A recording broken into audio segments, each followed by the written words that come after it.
rules of the Quran to correct that Right. overnight. No, not overnight. What the rule is, go back to the book. No. Go to the book. And the trouble with most people, nobody really goes to the book.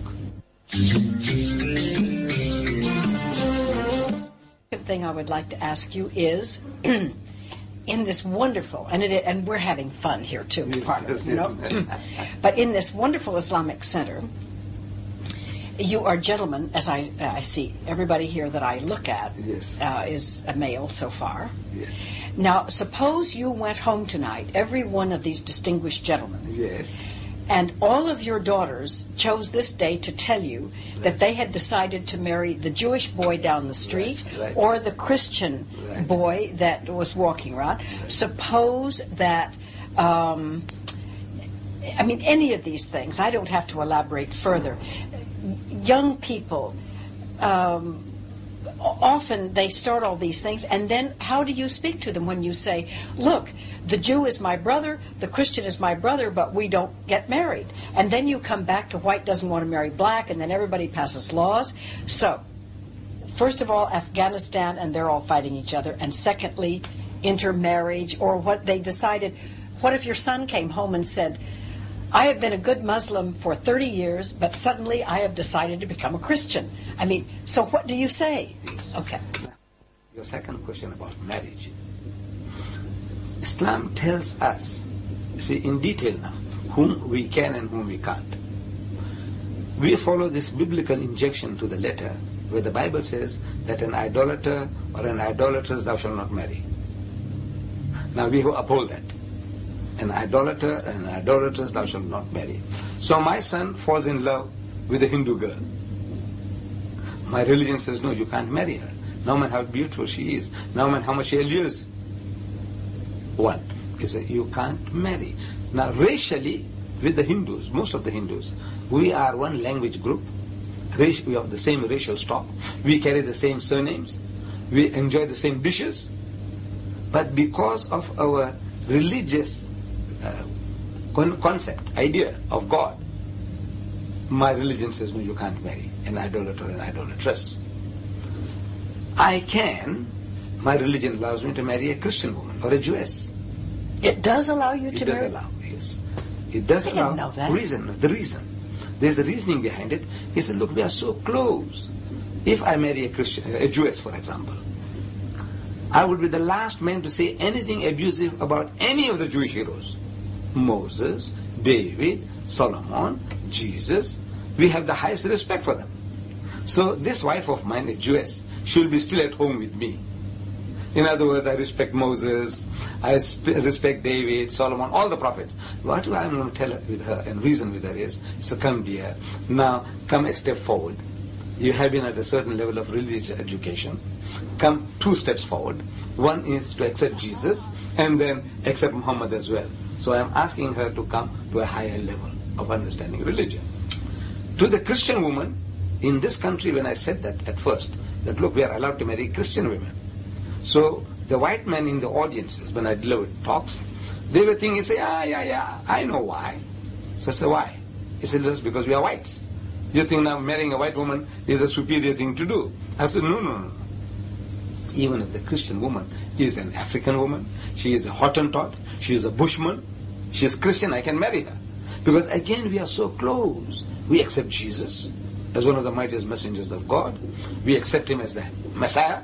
We accept his miraculous birth. We accept his many miracles. The only point of real difference between me and my spouse, that Christian lady, would be that I would say, look, he is not God. He is not the begotten Son of God. But everything else, we have a common denominator. We have one with the Jew. We have a common denominator with the Christian. So we said, we can get them, and more easily they can be absorbed in the house of Islam. Because whatever you believe, we believe, plus a step further. But now, my daughter can't marry a Hindu man, nor can she marry a Jew, nor can she marry a Christian. Now, the Hindu is understood, being an idol worshipper. But now, you say, what about the Jew and the Christian? I can marry a Jewess and I can marry a Christian woman. Why can't my daughter marry a Jew or a Christian? Yeah. Now, the reason is that, you see, the Christian husband of my daughter He's got no respect for Muhammad. He's going to use an offensive language. He's going to say Muhammad is an imposter. Why? Because that's Not his training. necessarily. No, that's his training. Because as soon as you say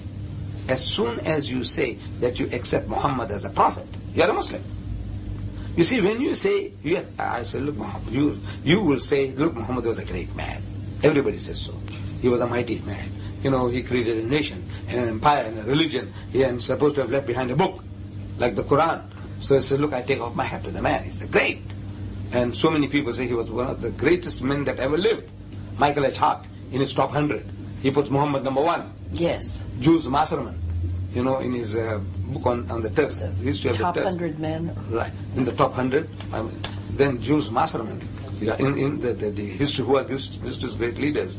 And Lamartine, in his history of the Turks. He says if greatness of purpose, smallness of means, and outstanding results are the 3 criteria of human greatness, who could dare to compare any great man in modern history with Muhammad? He's daring people, bring your candidates. So in other words now, from that point of view, the Christian, the Westerner, he'll be prepared to concede that Muhammad was a great man.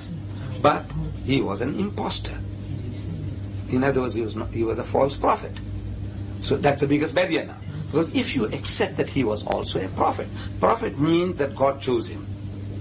If God chose Muhammad, now Muhammad tells you that the flesh of the swine thou shalt not eat. Now you can say, look, I like pork chops. You know, all my life I've been enjoying it. He said, look, this man, he is a prophet of God. And he's authorized by God to tell you now, don't eat the pig. Don't drink alcohol. No promiscuousness. Don't dance or court or date women. So, at every step now, if you believe in this man, that he is a prophet of God, you have to listen to him. It's not just a word saying, I believe he's a prophet. It means nothing. When you say he is a prophet of God, what does it imply? It means that he is chosen by God. Now, if he's chosen by God to guide you, to tell you now, according to your capacity now, that you are not to touch alcohol, you are not to take interest, you are not, whatever he tells you, it becomes binding on you, which you are not prepared to accept. Who? The Jew or the Christian. Mr. Heirat, I have to... last time I was really afraid to bring these things up because you seem to me a very holy man and I respect you for that. But, sir, there are just too many things...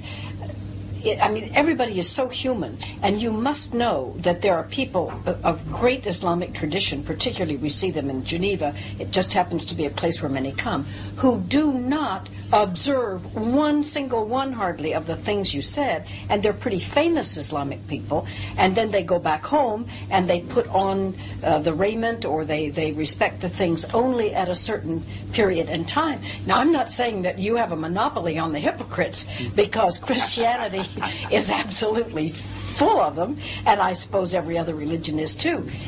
But, you know, what God says and does and what prophets say and do is so far from the least of these thy brethren that sometimes it really seems hopeless, including for the Muslims, if you excuse me for saying so. No, I would say that, look, no community in his right mind can claim to be perfect.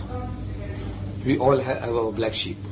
Whether you are a Jew or a Christian, yes, Hindu or Muslim, we all have our shortcomings. But this American, he wrote a book, The Messenger. In that book he says that there are more professing Christians in the world than professing Muslims. Professing. But, he says, he continues, but there are more practicing Muslims in the world than practicing Christians. And if you had come here this morning, say before 12, around 1 o'clock I could have taken you to the mosque. And of course today, and it would have been out, because today was Friday, and on Fridays there's no place even for us in the mosque. This mosque next door to us here, it holds 4,000 people on Fridays. But any ordinary day, any weekday, if you come there, you find that there are more than 1,000 people in the middle of the day.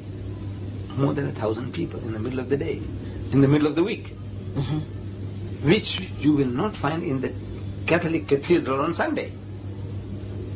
So what is it?